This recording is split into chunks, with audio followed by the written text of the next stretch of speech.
Good morning, afternoon, evening, etc. to you, wherever you are in the world. Welcome to the Right on Track podcast, where we are continuing our quest to review the cinematic masterpiece that is Thomas and the Magic Railroad in this, the 42nd episode of the podcast, where we hope to answer the question to the life, the universe, and everything, but more specifically, Thomas and the Magic Railroad. I am Tom Parry. I am one of the three mainstay co-hosts on this podcast. I am, of course, joined by my two wonderful co-presenters, including the one and only Connor Jonas. Hello, hello. How are you going there, Parry? I am very well, and how be you today, Connor? We're covering this film, so could be better, but there are some good eggs. There are some good eggs with it. There are some good eggs. I reckon our third host would have something to say about that, and that is, of course, none other than podcast and radio extraordinaire Tom Denham. Yes, my name's Tom Denham. We're reviewing Thomas and the Magic Railroad today, over 2 episodes, and it's really exciting! Wow. Yeah. Have you had too much red cordial there, mate? No. It's just that the opportunity doesn't come that very often to have the creative space and license to talk about the film that I ideally love. And this is the place for that today, and it warms my cockles very much so. That indeed it does. Now, for those who didn't tune into the last episode, quick recap. We got up to Mara Wilson's character, who goes by the name of Lilly, having a discussion to her mother about going to see her grandfather at Shining Time. And we did say that is all the characters introduced in the movie at that point. And we would like to... We lied. Yeah, we would like to correct that error because it is not the last character to be introduced. There are more characters we still need to introduce in this, which seems to be never-ending exposition at this point. But we shall be brief, we shall move on, we shall get on with it. And Connor, why don't you lead us off? Now, where are we up to in the film right now? So, as you just said, Parry, we're left off with Lilly climbing up the fire escape, totally safe, don't do it at home, getting ready to go see her grandpa Burnett Stone. When, back on the island, the engines are not fazed by Diesel 10's antics, and they get busy back to work. However, James is feeling very grumpy in the sheds as we have a small little bit of banter between the big engines and small engines. Only James, who now felt really useful too, was complaining. Wobbly wheels. Puffy pistons? Thomas, I should have collected Mr. Conductor. James is right, little Thomas. Collecting Mr. Conductor is an important job, Important is big.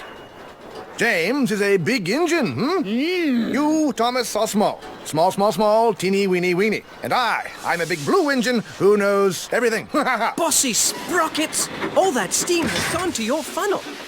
Hey, there they are. We'll fix their wagons. I'm not good at backing up. Me neither. What's important is to stand up on our own wheels to Diesel. Toby's right. Diesel knows that the lost engine in the legend really exists. What engine? What legend? Of an engine whose magic makes her more powerful than Diesel will ever be. That's why he wants to find her. Then we'd better find her first. Leave it to the big engines, Percy. Little engines can do big things, especially when they have nice blue paint like me. Hey, just watch what happens to that blue puffball. When Harold the Flopper Chopper flies past here. Right. So there we have it. That clip there is one of the first instances of the back and forward between multiple engines, not just one or two, or Mr. Conductor and Thomas. Yes, we get to hear all the voice actors doing their stuff for all the different characters. And it's quite strange to hear because we've got Henry speaking with an American accent, even though everybody else speaks with a British accent. We've got Canadian actor Colm Feore speaking... or voicing Toby, rather, with a British accent, so I don't know how that works out, but anyway.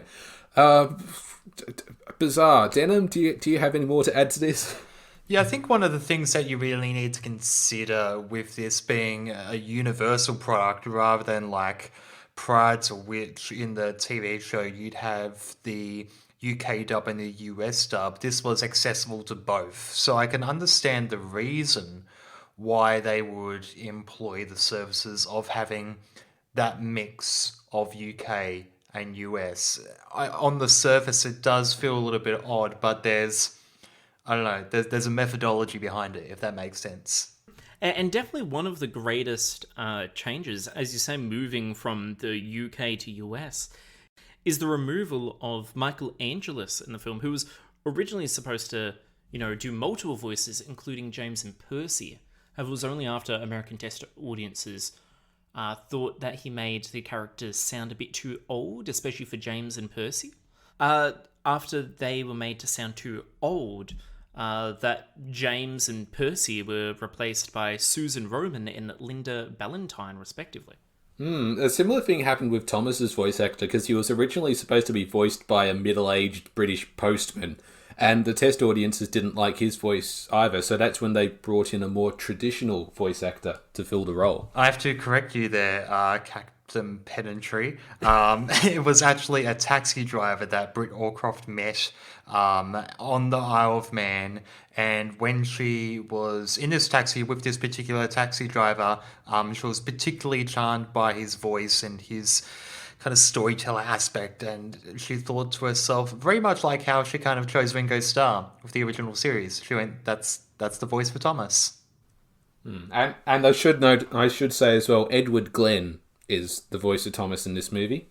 Yes, with the original one being Jonathan Ballas, who, as a taxi driver, is humorously credited as transportation coordinator.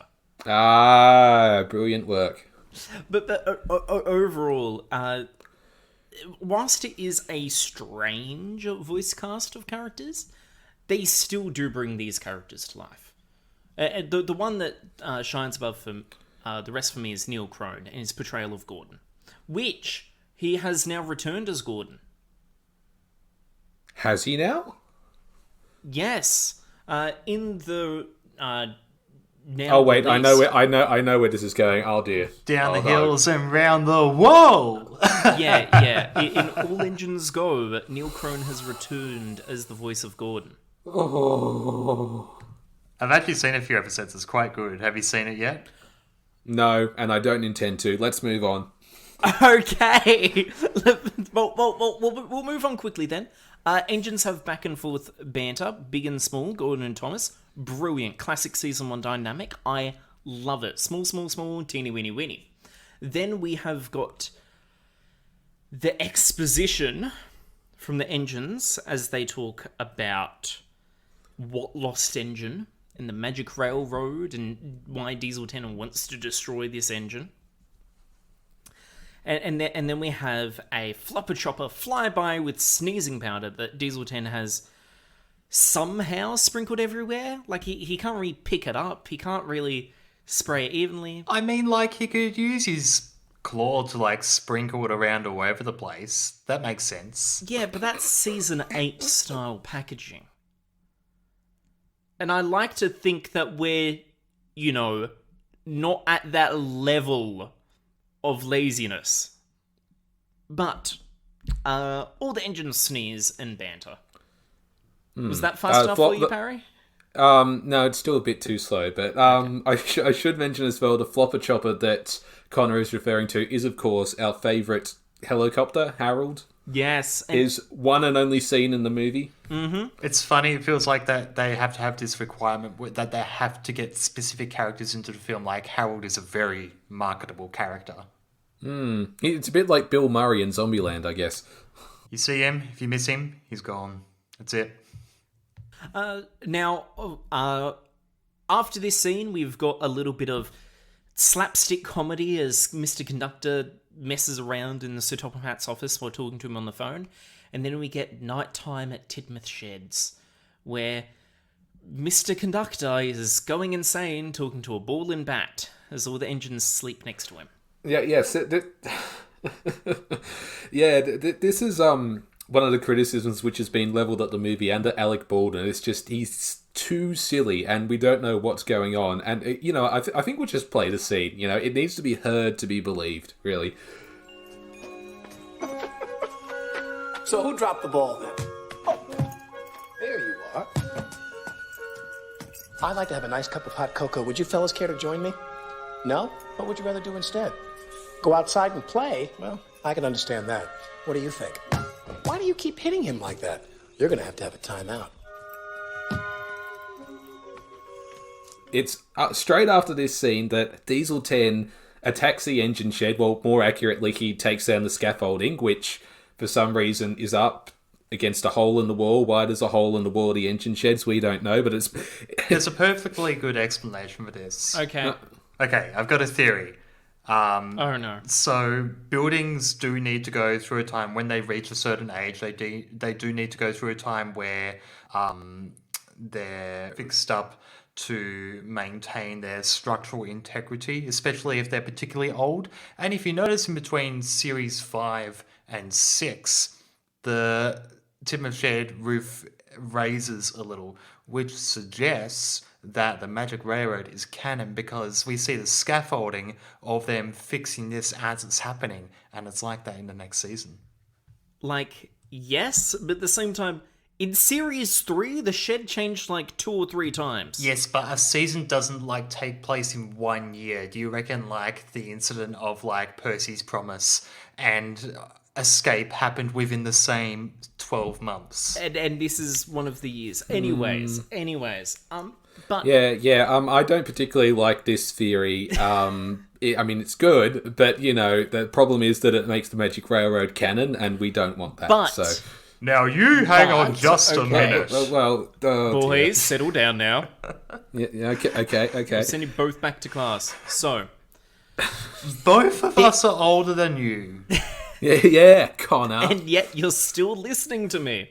So, this scene does one thing, though, that I love, and I wish that more Thomas films took on more. And that is Diesel 10 is genuinely being threatening. He is sticking out his claw. He's going, I've got a plan, and you're not in it. And I'm willing to basically kill for that. It is... And then he's thwarted with a bag of sugar. Wow. Yes. So, of course, plot convenience, Mr. Conductor has run out of gold dust. He can't just magic himself away. So, instead he pulls out a bag of sugar he was using to make some tea or coffee before bed. But it's actually very accurate, because in old diesel engines and car motors, the sugar would be used to clog up the filters. It would be a common prank to throw sugar on your mate's motor to clog up the filter. They would stall, eventually seize.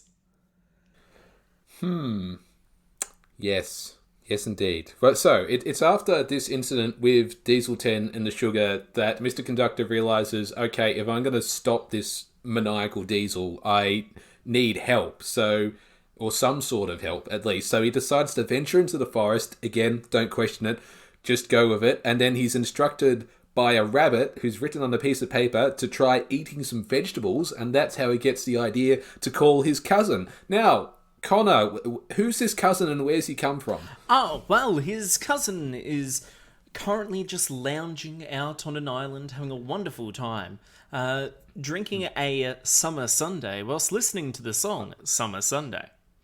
No, you're missing my point here, Connor. I mean, where's the character come from? I mean, we haven't seen him before in the movie. I don't think he's in the Shining Time show. He's definitely not in Thomas the Tank Engine and Friends. So, where's he come from? When a mummy and a daddy love each other very much.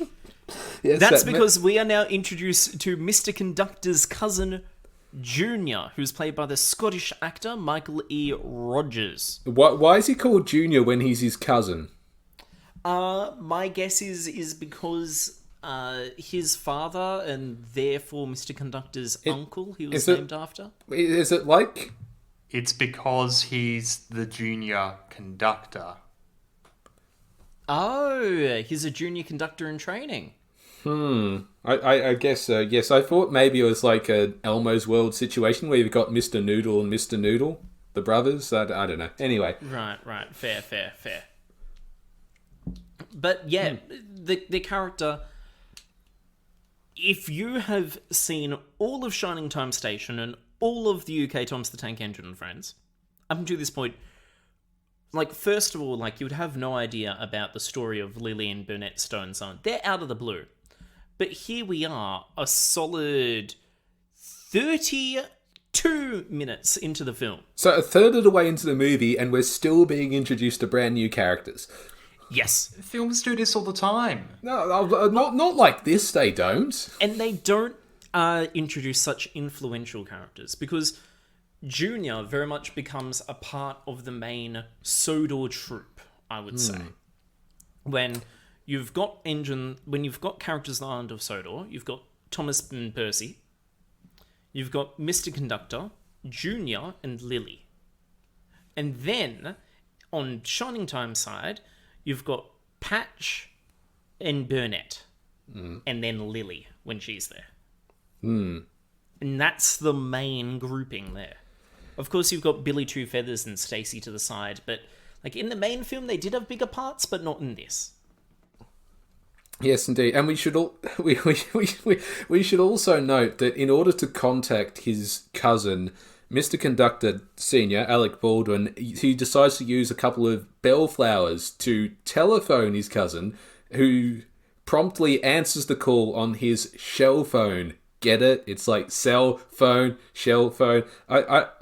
I think the bellflowers are probably slightly more clever though, because Alexander Graham Bell, inventor of the telephone. Fair, but before we get all flowery with our language, let's move on. So, phone call. And it's at this point, after the phone call, that Lilly finally arrives at Shining Time Station. We've had a beautiful musical sequence of I Know How the Moon Must Feel. Mm-hmm. And for the second time, Lilly, the sweet dear, decides to follow a dog's orders. Yes. Apart from getting on the wrong train, not looking up at the very clear sign that says Platform 4 instead of Platform 3, goes, I'm at this strange location. This strange dog is now barking at me to get off. I will just get off. That sounds like something that happened to me one night.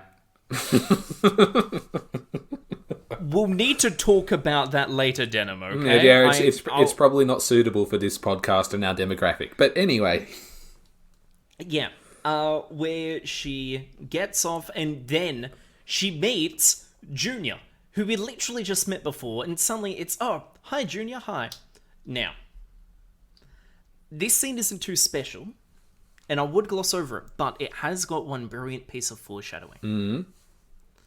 When Lilly is hearing Junior knocking around inside of Mr. Conductor's signal box house? Yeah, his painted wall box house that he somehow gets into, yes.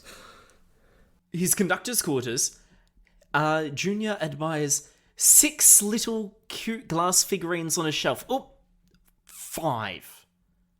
And he knocks one down, which is brilliant foreshadowing to an event that occurs a little later on when Thomas is collecting some coal. But we'll get to that later. Oh.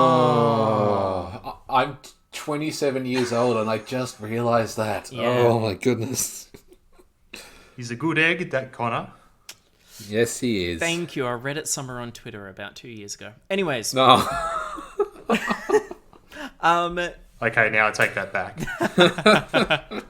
Hey, Colin, I must be smart. I've somehow convinced you to keep me around. So, he's got us there, Denham. Oh yeah, we're done for now. Mr. Conductor is still lost in the middle of Sodor, somewhere, depressed, deprived of all hope, having more nightmares. Stacy and Lilly meet. Yes. And then Stacy and Lilly immediately go off on a little adventure together. Lilly is too trusting, from what I've learned. Yes, she is. I mean, first she trusts the shaggy little dog, and now some strange woman comes up to her and says, "Oh, I'm the station master. I know your grandfather. I'll take you to him right now. Hello, stranger danger." Yeah, but it's evident in that conversation that Stacy says that her grandfather did call. She did receive a call. She calls him by name.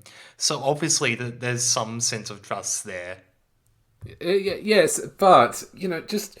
I think a scene like this... I mean, there's another scene like this we'll get to very soon, but I think a scene like this really exemplifies the problem I have with Thomas and the Magic Railroad. It's just that we're introduced to someone... they're introduced to somebody else, they establish a bond, they move on. That's it. There's just no it just seems like there's no breathing room, and yet at the same time they've got all these long song sequences which just go on that seem to be padding out the film. I mean, why not pad out the film with just these gentle little scenes of characters talking to each other? I mean, it teaches kids things like patience and all these other things aren't coming to my head right now.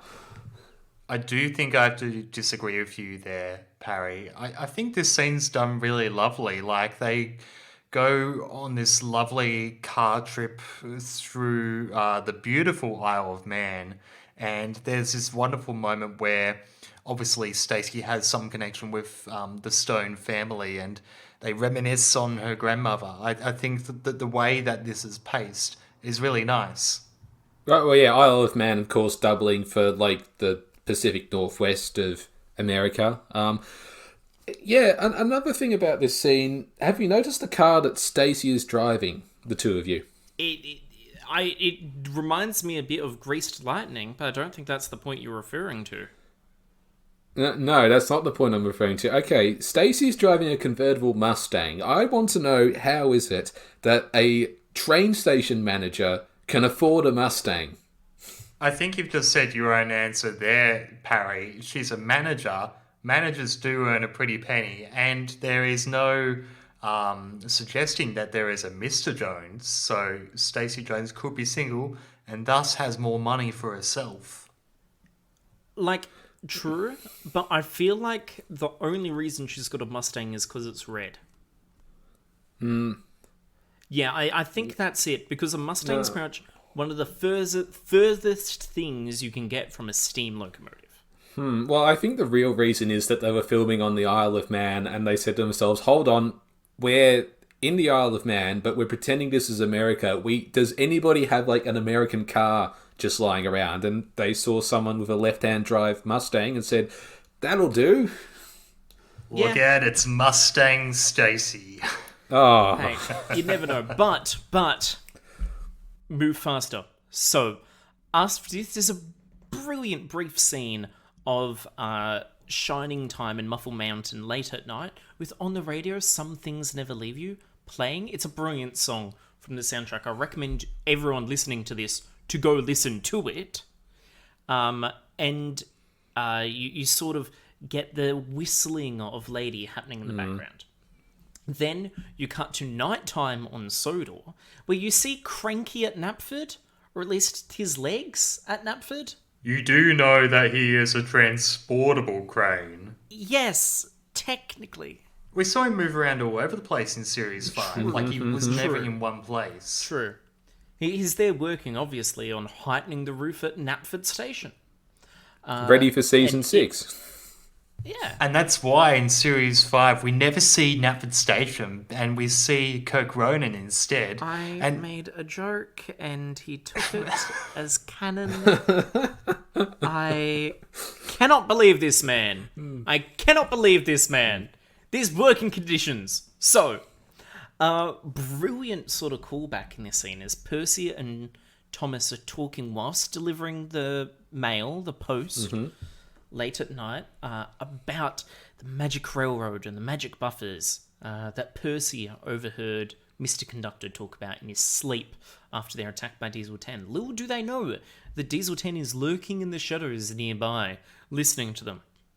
And then Toby rolls up afterwards going, Diesel's heard everything you said, I'm afraid. Toby seems unusually like peppy and chipper in the film. Yeah, he seems pretty content with...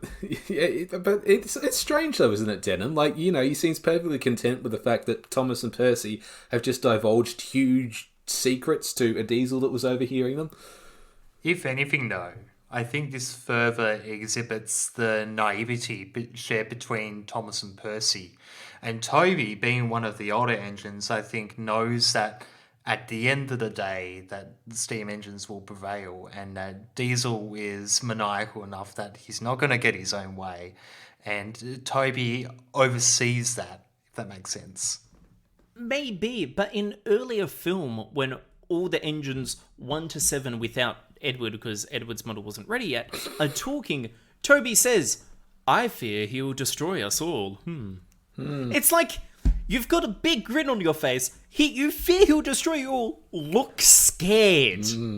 He just seems all, well, what a shame. He's had a stroke. Better get back to... Better be careful.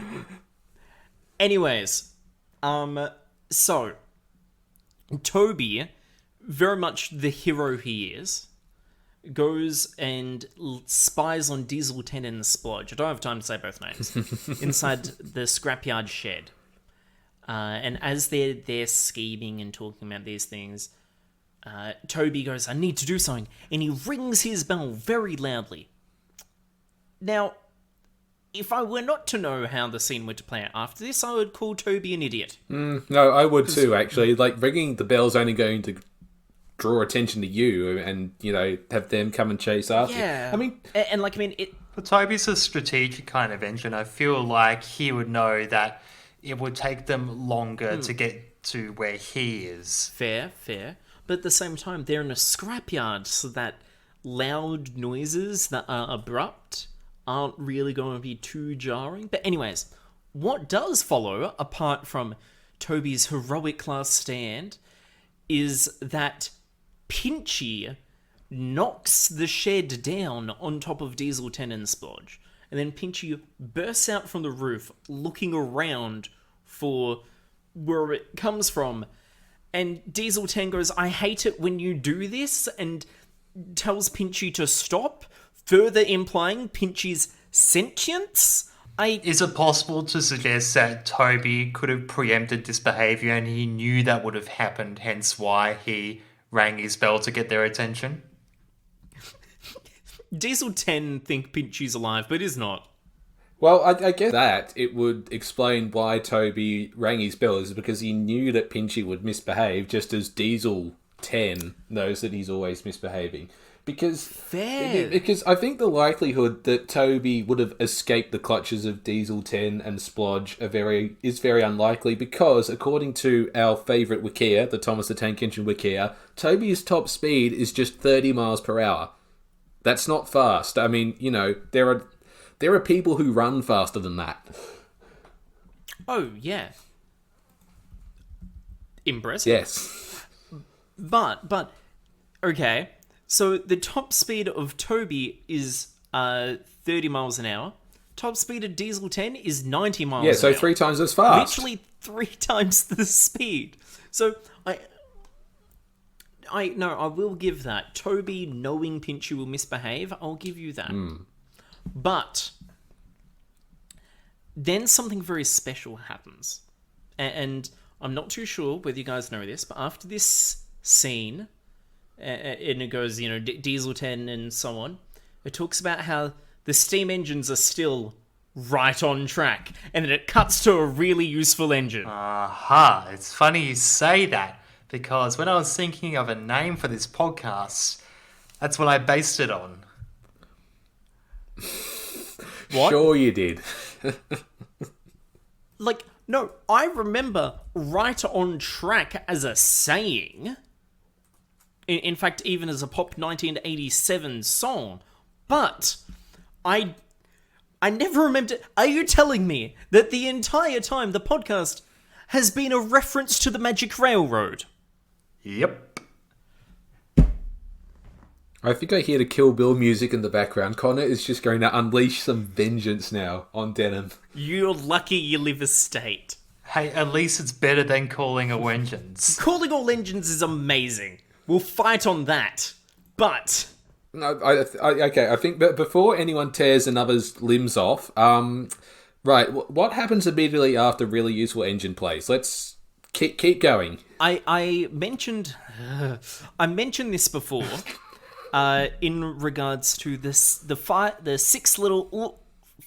little figurines that fell over, and this is the reference to this scene here where Thomas is building a really useful engine, and he's collecting 1, 2, 3, 4, 5, 6 special Sodor Island coal trucks for Henry, who's got boiler ache.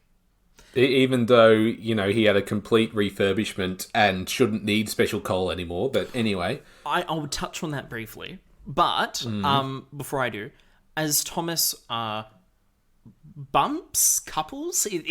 They're not knuckle couplers, but he somehow just bumps into them and they couple.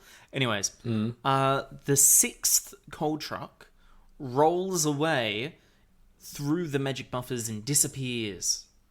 And then you should note that it's at this scene, do remember this for later, there is a tumbleweed. Yes. It's kind of floating around the location of the buffers. And it's when the truck goes through the magic buffers that the tumbleweed is dragged towards the buffers. And specifically, as the coal truck goes through the buffers, the tumbleweed is pulled towards and sticks to the side of the buffers. But, brief thing on Henry there, because a lot of people bring up the fact that Henry is ill, and he mustn't, he shouldn't be ill because in season 1 he was like this, so on. Fair, it probably is just a error on script writing there. They were referencing him being ill, but I have got a workaround for it. And it's the exact same problem that Lady faces. Because different steam engines from different areas were made to run on different kinds of coal. This is where you're going with this one. So, for example, the Tailhun Railway at the moment has had a bit of a interesting issue because I believe in Wales, or at least the UK as a whole, the last official coal mines have closed. Which means that now they're needing to import Russian coal. Well, it was slightly different because the coal that the UK engines were using to sort of like in the steam engines, which burns really well and lasts longer, so that mine has shut its operations, which means they can't use that particular coal anymore, so they're having to get coal from elsewhere. But the problem is that coal doesn't, burn as cleanly or as long as the British or the Welsh coal does. So, yeah. That's what's going there. And Thomas doesn't say, special Welsh coal for you, Henry. He goes, special island of Sodor coal for you, Henry. So Henry isn't feeling ill because he's got the wrong coal and he's still a weak engine. No, he's just feeling ill overall and low on steam. Thomas is like, don't worry, I'll get some good coal for you. And Thomas is just being a wonderful marketing team for the Sodor Island Coal Company. So we filled in that plot hole. That's good. Yeah, we're doing well, guys. And then afterwards, we move on to the next scary scene, which is one of my favourites.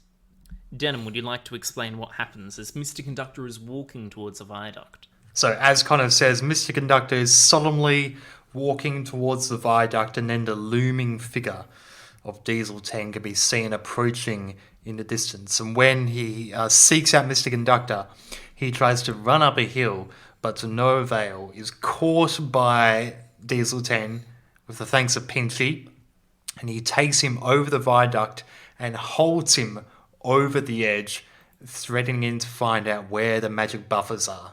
Yeah, he literally, this viaduct in actuality is 10 Diesel 10s tall, if I remember correctly, which is meaning it's about, we'll say, 100 meters at most.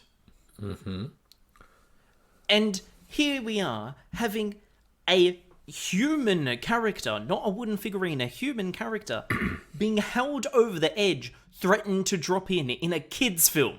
It's pretty dark. It is, it is so dark in this scene.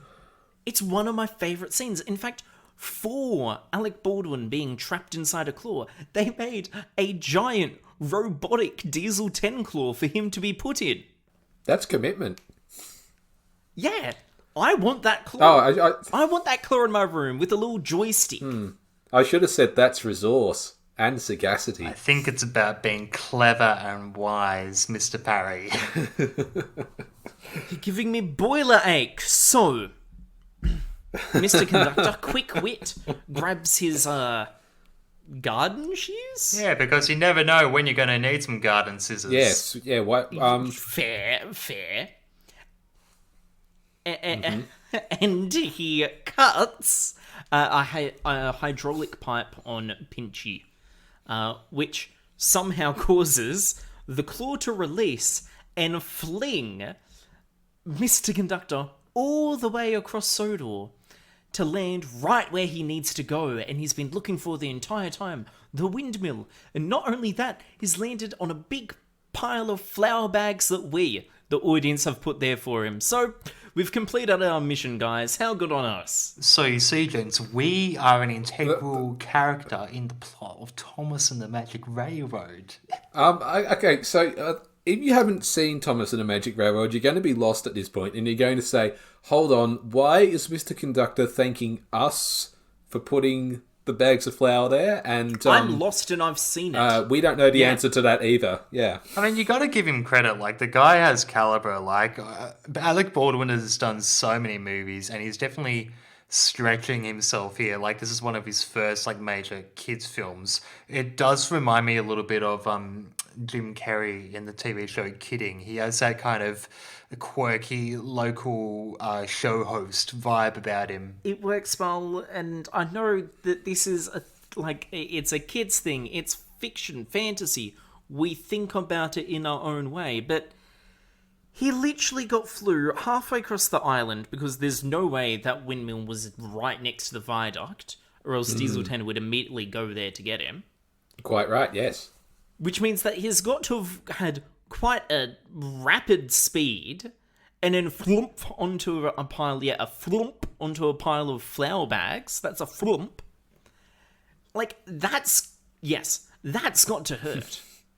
Say the noise again, Connor. What's the particular noise he makes when he hits the flour bags? So you start with a f, and then you go to a l and a oomp. A flump. Yeah, a flump. Okay. You sort of flick your tongue out. Oh, I see. Thank you for clarifying.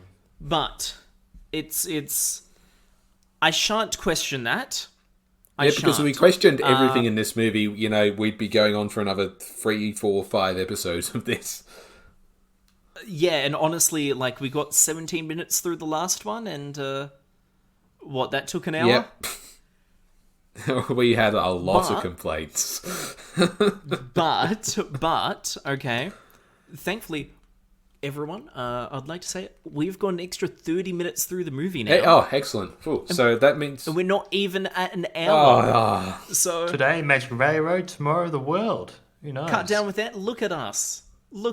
We're professionals. Yeah. So, Flump, Diesel 10, and Splodge banter. Lie, pants on fire. Does he wear pants? Well, training pants. I love the little in-jokes in behind the scenes here. And then, Lilly meets someone else. Parry? Yes. This is the other scene I was referring to earlier in the episode. So, Lilly meets Patch at a tree, and I'm paraphrasing here, but Patch goes, bet you can't climb that tree, and Lilly goes, bet I can, and she climbs the tree, and Patch is like, where did you learn that? And she goes, on my fire escape, and then they introduce each other by name, and boom, we've established a friendship. Yeah, and not only that... Brilliant.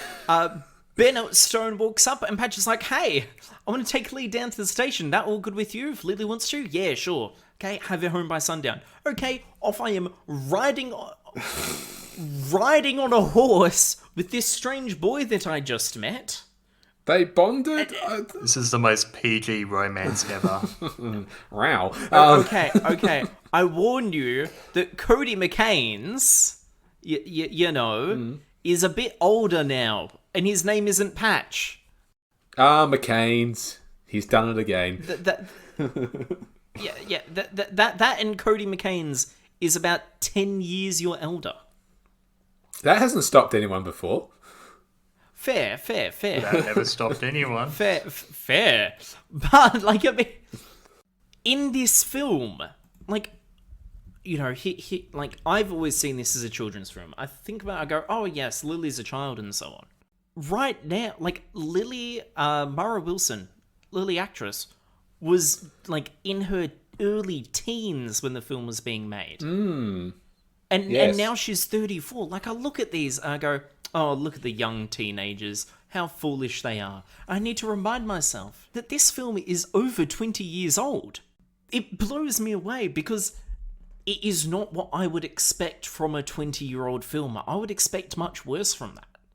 And this film is doing better in terms of, quality and soundtrack especially, and scenery and setting, than tons of other 1990s films. You haven't seen a lot of 1990s films, obviously, Connor. I think we should educate you.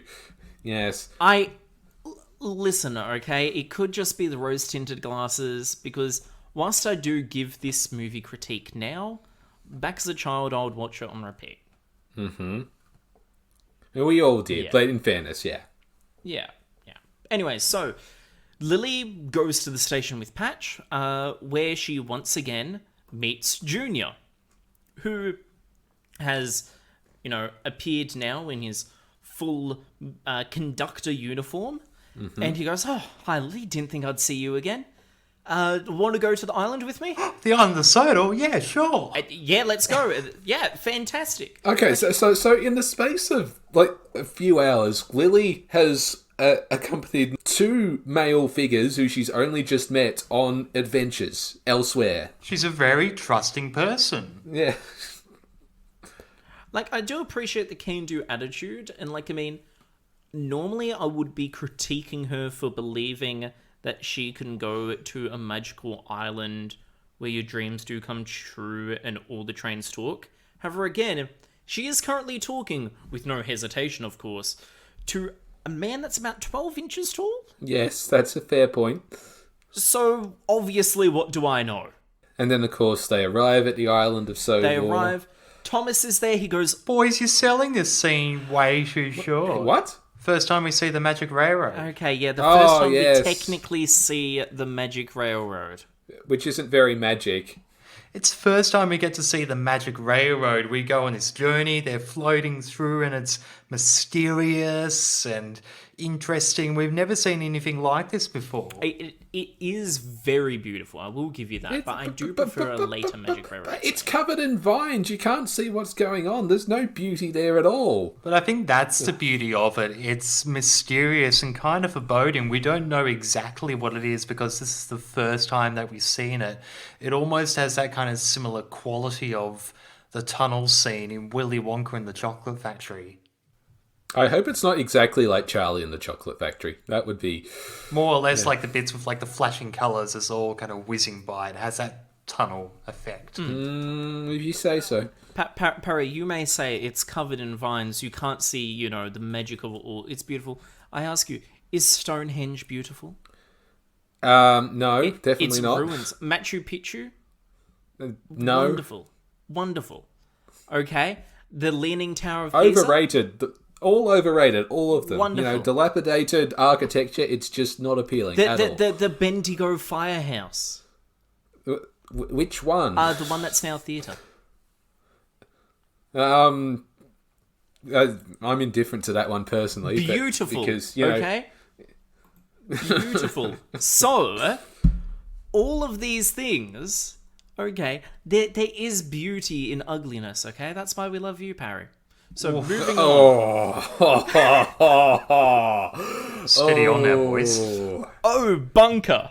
Yeah, this podcast wouldn't be this podcast wouldn't be half as popular without me, Kyrene. Come on. I feel like I'm angering both of you today. Can you two please fight so I don't feel so bad? Moving on, there's this lovely sequence where Junior and Lily see all the engines of Sodor together for the first time as they're going about their daily tasks, pulling their trains, and you see Birdie the bus swing by. It's lovely. Is that it, Denham? It's rather lovely. Yeah. Okay. Yeah. Fair enough. It is lovely. Lily meets Thomas, where Thomas says a railway swear, much like one in the headlamp. He goes, "Oh, bunker," which I adore. Yeah, railway slang. And then when Thomas takes Lily and Junior to meet Mr. C at the windmill, he goes, "Thank throttles you're safe." Meet at the windmill. Mr. Conductor conveniently forgets the clue. The bellflower rings magically where Mr. Conductor is, and Sir Topham Hatt is on the other end of the line. Then Junior gets distracted with a windmill, rides it just like the fun fair, where the wind picks up and he flies through. Yes. That is. That is. Yeah, what? That is the meekest Scottish accent I've ever heard. What did you want me to? Oh, hi! It's just like the fun fair. Don't ever do that again. Yeah. Oh, hi! It's Yes, just like that's the it, fun that's fair. No, it's just like the fun fair. Okay, meek and simple. Okay, like me. So, the fun fair man flies through the air, lands again, much like his cousin beforehand, flying across Sodor. But instead of landing on a lovely soft bag of flour, he lands on the roof of the speeding Diesel 10. So, logistically, should be flattened, but I'm not going to question that. Where Diesel 10 knows Junior and says, "You don't gotta be surfing here. Let's go, Moondoggy." And off they go. Yeah, and then the two of them disappear for the next 10 to 15 minutes of movie. Yeah, they have their own adventure. I think it's at this point in the movie I realise that Junior is the human that I resonate the most with. Yeah. Out of all the human characters, I would say that Junior is my favourite. Yeah, I mean, he's got this very hedonistic air with which he carries himself because, you know, he's like this beach bum, surfer, stoner type guy who just takes everything as it comes and just has fun with it. Next scene after this is Patch admitting to Burnett that he lost Lilly. And everyone's okay with it. Yeah, that's what they said. Burnett's like, "It's okay, Patch. We'll find her." It should not be okay when you lose your granddaughter. Well, I think the insinuation is here because Burnett and Lilly weren't exactly on good or friendly terms, and Lilly was apprehensive about visiting her grandfather. I think what's going through Burnett's mind is that, you know, she's run away or she's gone back home, and he's just So it's less about defeatism and more about, you know, Burnett's, you know, inner turmoil, saying to himself, "Oh no, I've shut someone else out of my life," and yeah. Then, however, after this, we do have a brief scene where Percy's brave, shivers his pistons, spies the magic buffers with Splodge, has a American tumbleweed go by, and Yes, the tumbleweed we were referring to before. I'm glad we brought this up again. Yes. My theory is that when the tumbleweed was drawn towards the magic buffers, when it was there for so long, the magic rubbed off it and it gained sentience from being around it so often. Ah. I believe in some of the original scripts for the movie, that is what happened. And then he had a lovely relationship with Boulder. No. But No. After that We do- scene, that's not canon. That is not canon, Denham. We're skipping multiple scenes here, and the scenes are the scenes of violence that are going to occur between Denham and Parry and I. And after that scene, Mr. Conductor and Lilly having a little campfire discussion by the rails with Thomas there, and Mr. Conductor gives a reason why Burnett won't be mad, saying that perhaps your grandfather knows that you're on the island of Sodor. Maybe he knows something. And then Lilly mentions a mountain, and then Mr. Conductor goes, the magic in the mountain lady will smile. And then Lilly goes, "Lady?" And ta-da. Yeah, what Connor's referring to there is a poem or a limerick. No, it's not a limerick. It is a poem that Mr. Conductor saw on the walls of the windmill, which magically appear and then disappear. And all this time he's been trying to decipher what the poem means, and now he has the answer. And thus, Thomas travels with Lilly through the magic buffers, and on the way, they spot a familiar friend. Yeah, the tumbleweed is back in his last scene. He's gained full sentience. He's rocking around all over the place. Right this way to Bufferville. And I can't just say this. You mentioned before how you liked the Magic Railroad scene.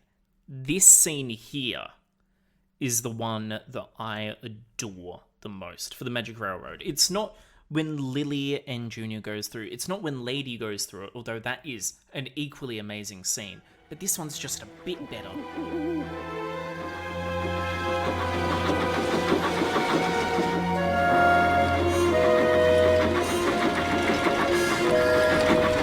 I promise I'll get you home to your grandpa, Lily. Follow me, partner. Ooh! Right this way to Bufferville. Just a walk in the park. You're going through, Lily? You're on your own from here on in, little blue buckaroo. Little engines can do big things. It is dark and cold and bumpy, but I'm not afraid. Ooh, there's the missing coal truck. Coal truck? Stoke up the magic in the mountain. That's part of Mr. Conductor's clue to his gold dust. And Lily, that's what you do with coal. Stoke it up to make steam. We are going to be really reliable and help Mr. Conductor. We're going back for that coal truck.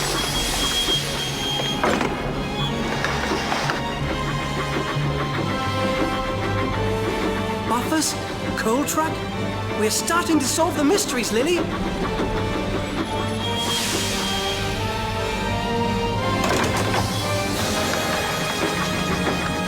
You're a really useful engine, Thomas.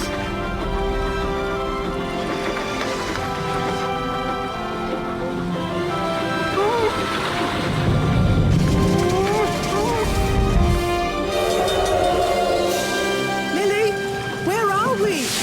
Muffle Mountain, Thomas. So what happens? No, what happens next is there's a rocky cliff face which Thomas is perched upon, and that gives way underneath him, and then he rolls down the hill, then across a field, and then suddenly he disappears through the ground and back onto the Magic Railroad somehow. It's like a sky portal or something. So, in the movie, it's a bit windy and Thomas falls down. However, in the original script, Thomas has always been on the Magic Railroad. This is just the small section of track where it goes from the island of Sodal magic part to underneath Muffle Mountain and the tracks beneath. And he initially doesn't fall down due to wind.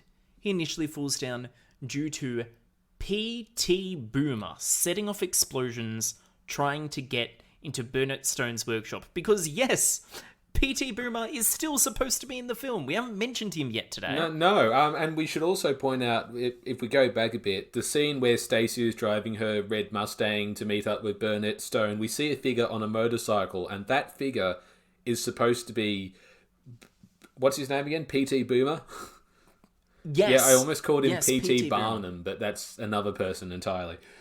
Yes, that is someone else. But P.T. Boomer sets off the explosion and then sees a giant toy train go downhill, and he hops on his motorbike, and then he goes down the Magic Railroad with Thomas.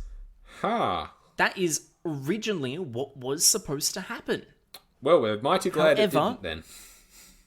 Yeah, it didn't, and instead, Thomas goes down, and Lilly meets with Burnout and goes, the Magic Island, and trains, and gold dust, and, oh, quick, get the coal, and then we cut back to Junior and Diesel 10. I would have to suggest that this is probably one of the best Diesel 10 scenes. So basically what happens is Diesel 10 and Junior fly into the smelters where James is sitting, probably after doing a job, and when Diesel 10 stops, Junior launches off James, and probably what follows is probably Diesel 10 at his most threatening in the whole film, which I really love. And as Diesel 10 raises Pinchy and slowly backs James away into the corner, with the buffers holding James back from a very long fall into a smelting pit. Certain death, yes. Falling apart. Yes, certain death for both of them. What happens is that Junior picks up the gold dust that he was reserving for Lilly for later on in the film. It was a promise, but if I'm ever going to be help at all, this is the time. And he goes, James the Brains, get us out of here. He blows on his kazoo, and boom, an entire steam engine with man on top disappear in front of Diesel 10's eyes and arrive next to the secret grotto where Mr. Conductor is currently waiting. Yes, indeed. Now, two things we need to point out here. First of all, that magic reserve gold dust that Junior had, that was established in an earlier scene. He did promise to give that to Lilly. We just glossed over it, like the movie does. And secondly, what is James doing in the smelter shed? He's just there on his own, no trucks, no anything. So, you know, it's mighty convenient for Junior that he happened to be parking himself there at that particular time. Not only parking himself there at a particular time, but on that particular track. Yes. If James wasn't there, Diesel 10 would have just gone along, stopped, and then Junior would have just flown off him and then into the pit. Yes, quite. So, fate is a wonderful thing, and so is plot convenience, but when you start, apart from all the plot holes and the horrible exposition and the awkward wording and timing and all the other... The fact that this thing is said is never brought up yet. But apart from all of that, you do get this very, very dark scene at times. And it really builds up this... It builds up this amazing level of suspense that is nowhere in the film, because this is a side of Thomas that we never see again. If the entire film was Diesel 10 wreaking havoc and genuinely being a threat,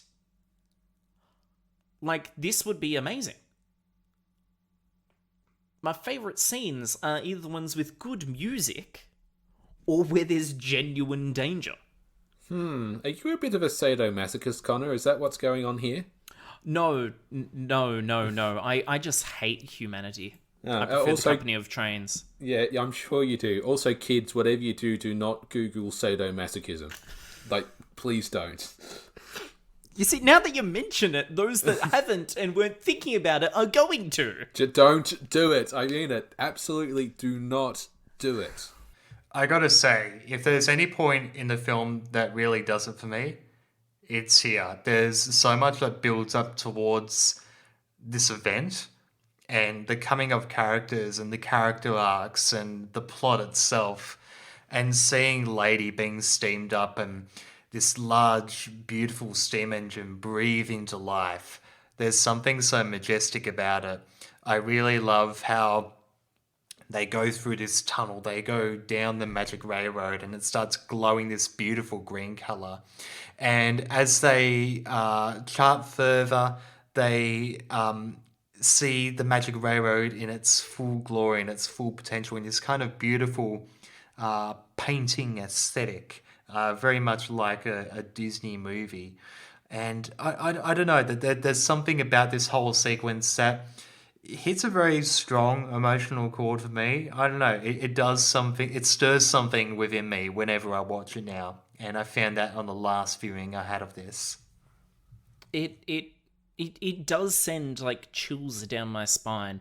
If the visuals, whilst not the best, the close up of the wheels speeding up, the music swelling to the score, the a little bit of emotive connection, all built up to the swell of music and Lady no longer being a smokebox store, but her lights shining bright and her getting a face. Being voiced... Yes, she has a face. ...by none other than Britt Allcroft herself. As they're going along the magic railroad that's come back to life, they look behind them and they see Thomas, who's, you found her, she's beautiful.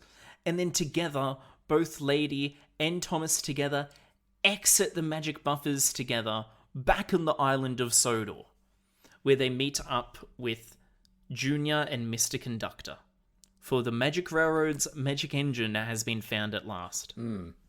only for its existence to be threatened again by Diesel 10. Yes. And thus occurs one of the greatest chase sequences in the whole franchise.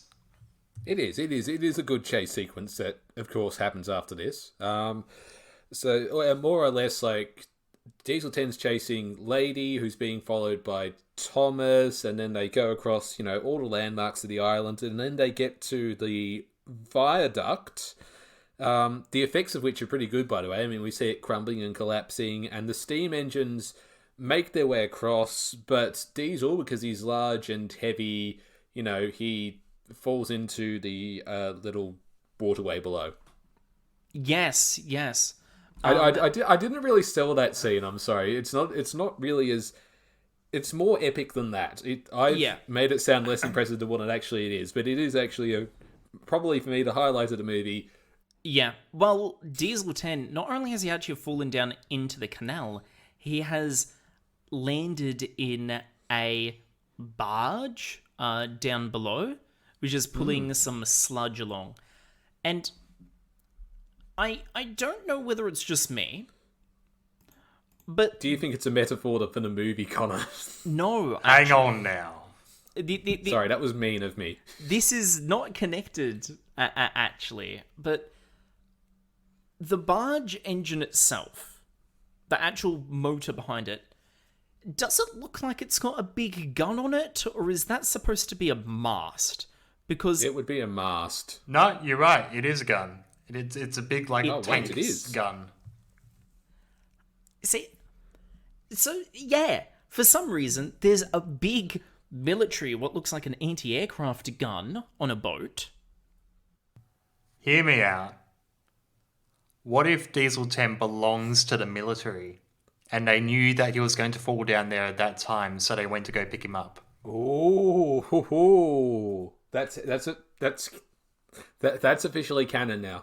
Yeah, that's my favourite thing so far. However, there was a bit of a darker twist to this.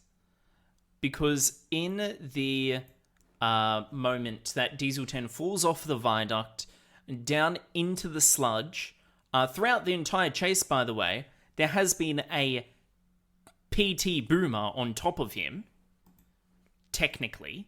Well, there's supposed to be, but... Yeah. And he lands in the sludge, and so was the other live person of PT Boomer. And Junior, and this is original script, not director's cut, just original script stuff. What happened was that Junior was supposed to use his magical bandana to turn both Diesel 10 and PT Boomer into sludge. Not cover them in sludge, turn them into sludge. Oh, you got dark, Britt. You got really dark there. Yeah, there are just so many weird things when you start to look into this stuff, but it is very funny at times. But chase has ended.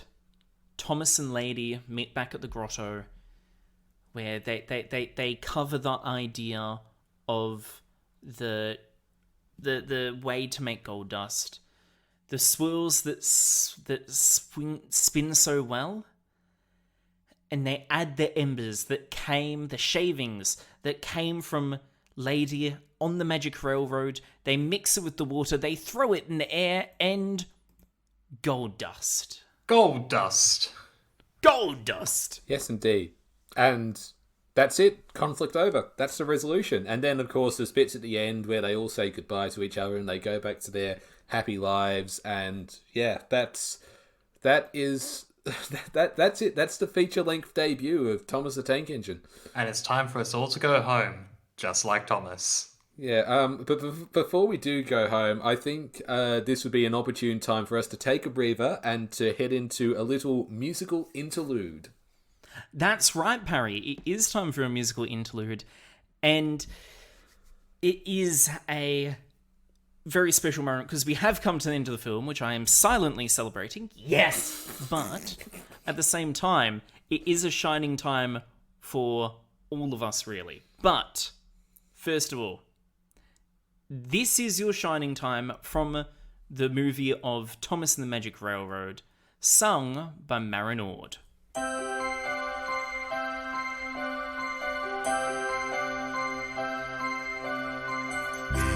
now and then there appears a sign that points just round the bend to a place you'll find covered in clover. The magic comes over you, showing up right on time. This is your shining time, climbing through stars to your own cloud nine. Soft strokes of lightning paint the skies brightening up all your shining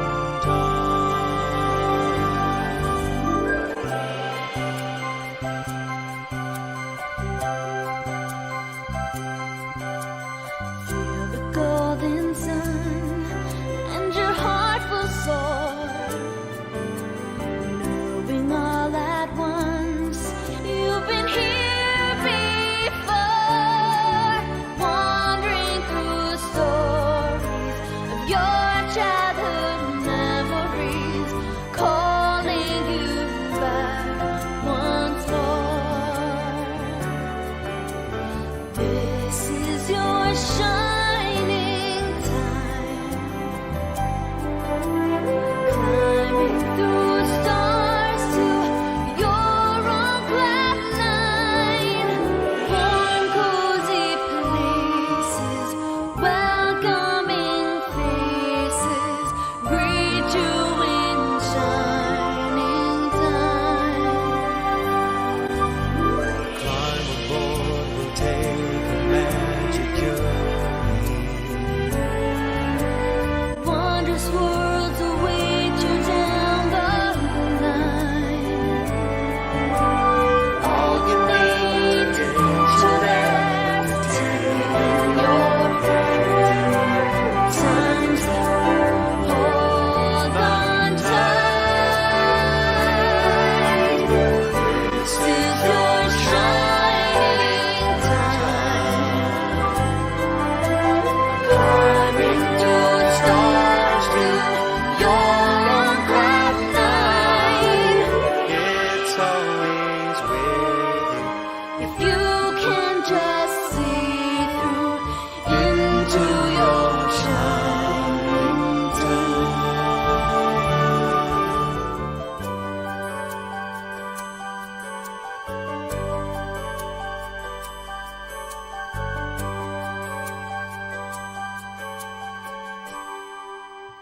That was This Is Your Shining Time, sung by Neil, Donnell, and Maren Ord from Thomas and the Magic Railroad soundtrack. And we've come up to probably the best bit of this episode. Finishing this film, so Hold on now. we've reached the end of our story. For us, not for the film, for us, for no, the no, podcast, no, for you Right on have Track. done it justice with a few parts, and Yes. you know, we didn't get to give it a score last time in the last episode because we hadn't finished it, and here we are. This has been two feature-length specials of Thomas and the Magic Railroad back to back. Yes. Just to cover the film. So, hey, I know that we can't talk too much about it going on and rambling, because that's exactly what we do. But let's cover the main points. What it does good, what it does bad. Okay. What we could forgive, what we could forget. So, first of all, I would like to say that the music is A+.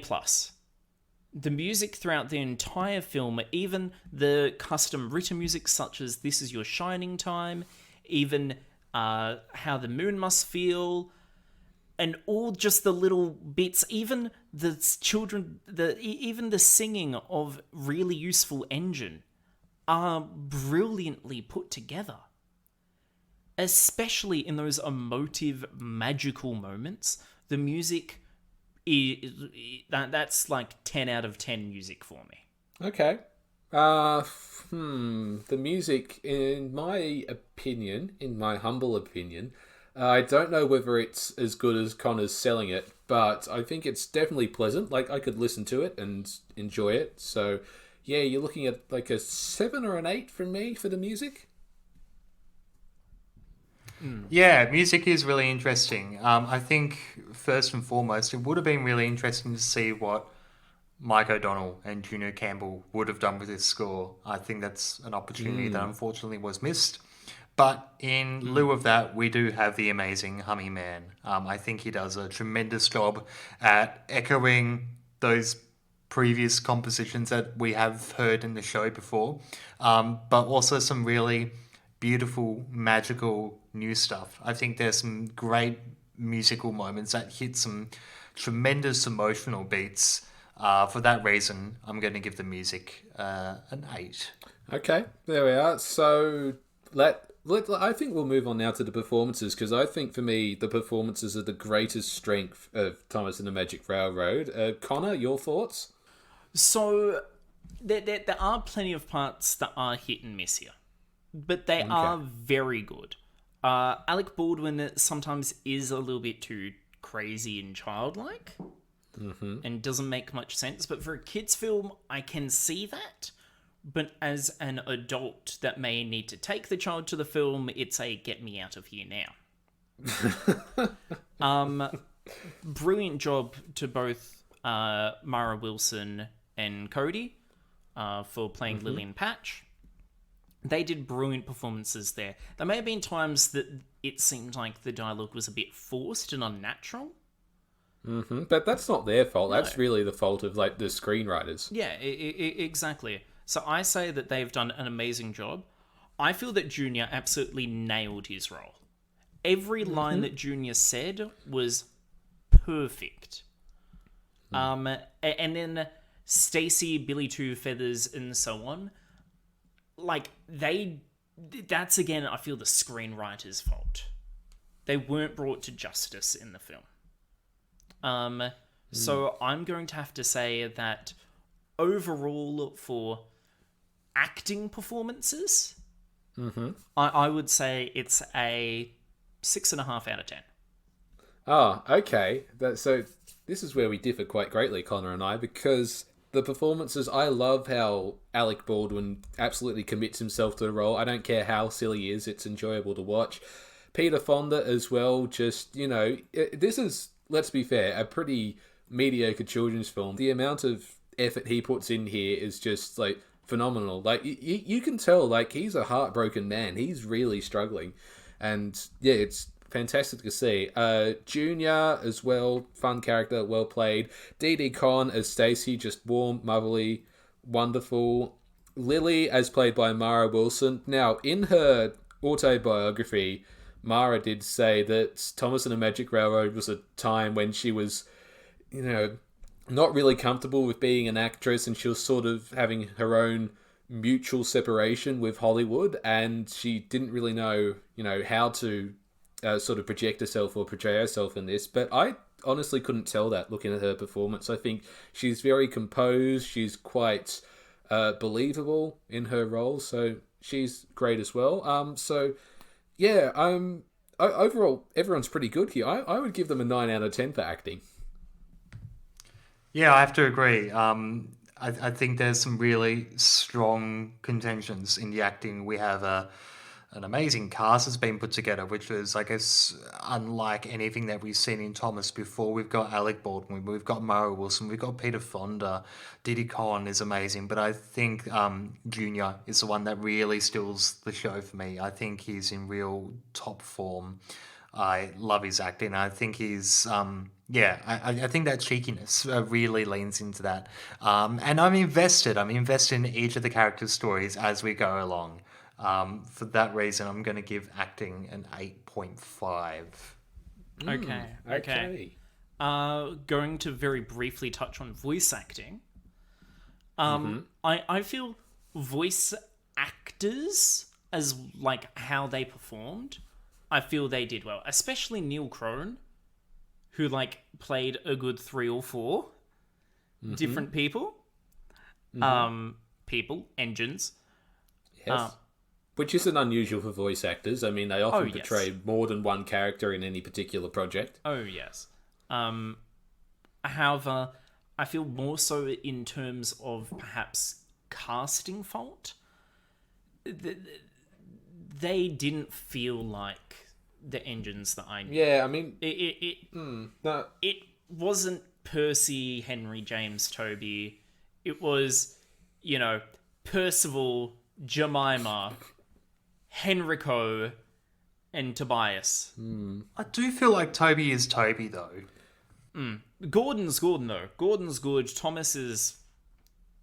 Thomas is Thomas. Yeah, I think I could echo all those sentiments there. I mean, the voice acting is really good, but I don't know whether it's necessarily the voices that I would pair with all the engines. So, especially as someone who grew up listening to Ringo Starr and Michael Angelis, and of course their distinctive voices for all the characters. So, yeah, which is difficult to do when you're a narrator, because you've got to give all these different voices to all these many different engines. And I think what Angelis has done with James's voice in particular, we now associate, that high-pitched nasally delivery with James, no matter where we see and what project he's in. So, yeah. Connor, I should have asked you, what about a score out of 10 for the voice acting? All good.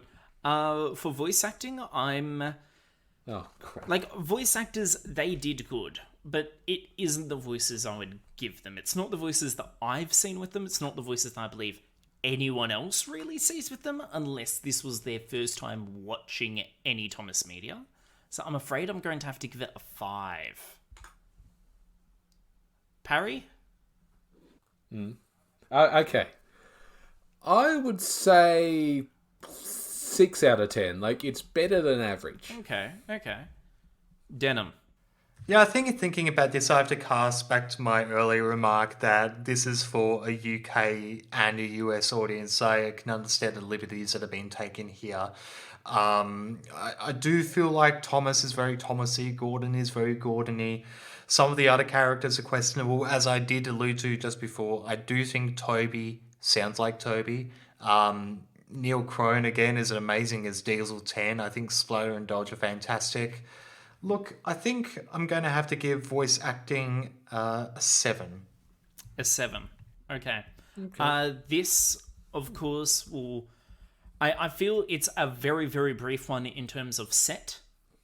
At times, I feel that the set and lighting and so on is very simple, but at the same time, there are beautiful parts, so I'm just going to score it a plain 5. Okay, no, I'm actually gonna go less than you, actually, because when you compare what Rob Gold Galliers and all the other set decorators did in seasons 1 to 5 and compare it to this, it does feel like really barren, for want of a better phrase. So It doesn't. But before you say your score, on that note, I'm going to quickly amend mine down to a 4. Okay, well, that was going to be my score as well, a 4. So fantastic. Denham. Overall, it's very green and aesthetically pleasing. I'm going to have to give it a 6. Okay. 6. Okay. And then I feel the final thing would be like script/story. Yeah, this is definitely where the film lags behind, like, significantly. I mean, but the problems go deeper than the screenplay. I mean, the story, it feels rushed, but that's due to the direction and the editing and the pacing, and there are all these holes in there. But again, they could have been filled with just a bit more, extra scenes here and there. Look, and the story, look, it doesn't really do anything for me. It feels really silly, really convoluted. It sort of retcons everything that's been happening in the television series. So let's scale it back to a 2 out of 10 for me. So, again, we can't blame the directors or script writers for the turbulent times that happen behind the scenes. Yes. For the rewrites, for the test audiences. We can't blame them for that. If anything, we should be blaming the higher-ups at the top of the production company. The executives and whatnot. Saying you can't delay the film. Yeah. Because if it was delayed, there would be time to fix this stuff. Absolutely. At the same time, it mightn't have been made. So I agree that there are times that it is heavily lacking. But again, there are just some notes of dialogue and writing that just fit so well. Especially the bantering between the engines and whatnot. They have got the relationship between the characters right. And for that, I'm going to score slightly higher than you at a 2.5. Slightly being the key word there. Denham, what about you? Okay. I think this is the hard job that the Magic Railroad had to do. Ultimately, it was the binding together of the worlds of Thomas the Tank Engine and Shining Time Station. Difficult task. But what I really like about this is that this is the only time in Thomas history that something like this has been done. It's the only time we see particular elements in here altogether, and I think for that reason it's really fascinating. I think there's a lot to really gravitate towards. I think Brit is great at writing human relations. I really like the fact that she's kind of looking at her target demographic and thinking about girls as well as boys with the character of Lilly in mind. I like that it hits different chords from what a normal Thomas story wouldn't do or a normal Shining Time story wouldn't do. And I think as a hybrid model, it doesn't work fluidly completely, but it's definitely something. And I think that something is worth celebrating. So for that, I'm going to give it an 8. That's high. Yes. Look, I think... I think with more time and more creative control, I reckon there definitely could have been a really good movie here. There's the potential, definitely. But yeah, with bigger budget, with some better set decoration, with etc. Essentially, what I'm saying, no problems, it would be the perfect film. But we don't live in absolutely. But I think this what does Thomas and the Magic Railroad is an example of why you should give creatives more control over their final product. I mean, we recently had a really great animated film come out called The Mitchells versus the Machines, and you can tell watching that the studio executives did not interfere. There was absolutely no one who's stepped up and said, you can't do this, you can't do that. It clearly has given the artists free reign with what to do and what jokes to tell and that kind of thing. And that is the kind of mentality, the kind of thinking that a project, well, any movie project needs, really, but particularly Thomas and the Magic Railroad. So, yeah. Yeah. I agree. So, I've dragged this film through a lot of boiler sludge. I can admit that. But I still enjoy it. The critique in me hates it when I laugh at the ball and the bat. It absolutely despises me when I'm there singing along to little tunes, because it's it really shouldn't be there. But at the same time, the child in me, the part of me that grew up watching this film, it still does like the film. So, I have a proposal for you. Because I've tallied up the scores that we gave before out of music, acting, voice acting, setting, and story, which would lead to a score out of 50. I propose we do 2 separate scores for this. Okay. One is the tallied score out of 50. And one is one just for us. We can put on the rose-tinted glasses and not be a critic. and just say what we think. Okay, then. So, Connor, you've tallied up the scores. Tell us, what's our tallied score for each of us? So, I gave music a 10, acting 6.5, voice acting 5, setting 4, story 2.5, leading to a total of 28 out of 50, just over halfway. Parry gave music 8, acting 9, voice acting 6, setting 4, story 2, leading to a total of 29 out of 50. And Denham giving a music 8, acting 8.5, voice acting 7, setting 6, story 8, a grand final total of 37.5. So, like, we all definitely have, like, out of 5? No, out of 50. These scores are out of 50. I scored it about middle of the mile. Parry a little bit more. Denham, you were about 3/4 the way through. Almost 4/5. Which, yeah, that works.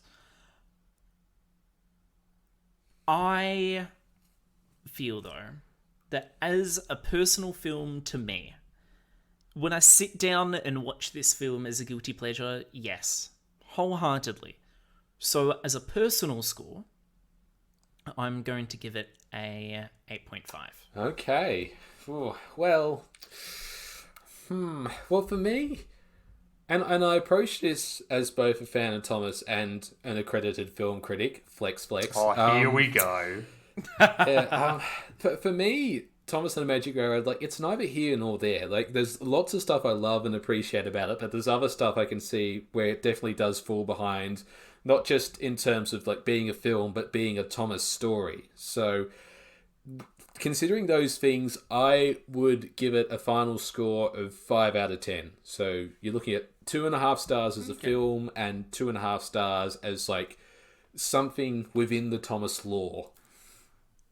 Oh, I mean, like, I could, but, like, looking at this film at a large landscape, it's got its flaws. It's the wacky cousin that we all have. There's so much I love about it. And that I think the biggest thing I love about Thomas and the Magic Railroad, it's such an obscurity. It's something of its kind that we've only seen once and we will never see ever again. For that reason, I give it a 9 out of 10. Okay. So for personal scores, that's an 8.5 from me, 5 from Parry, and a 9 from Denham. Meanwhile, for the grand totals, we had a 28 from me, 29 from Parry, and a 37.5 out of Denham. And those scores were out of 50. Yes, indeed. And how do you feel that, Parry? Oh, I feel the weight of the world lifted off my shoulders. We're feel free. Like we're free. We'll never have to talk about Magic Railroad ever again. I'll bring it up at every opportunity that I can. We know you will, but you know what? This was fun. It was. It was. There are many downsides to the film, but it's still, at times, a good film. And I think it's important that we remember that sometimes. Whilst we are critics, we're also fans of these things. Yes, indeed. Which brings us to the end of episode 42 of Right on Track. And I think we did learn the meaning of life and everything along the way. We did indeed. It's in a secret code throughout, so good luck descrambling it. And Parry, dare I ask, what are we going to be covering in next week's episode? The next time on the Right on Track podcast, we'll be heading into Series 6 of the television series. Ooh. And yes, this has been a long time coming, but we're definitely looking forward to getting into reviewing the old TV episodes.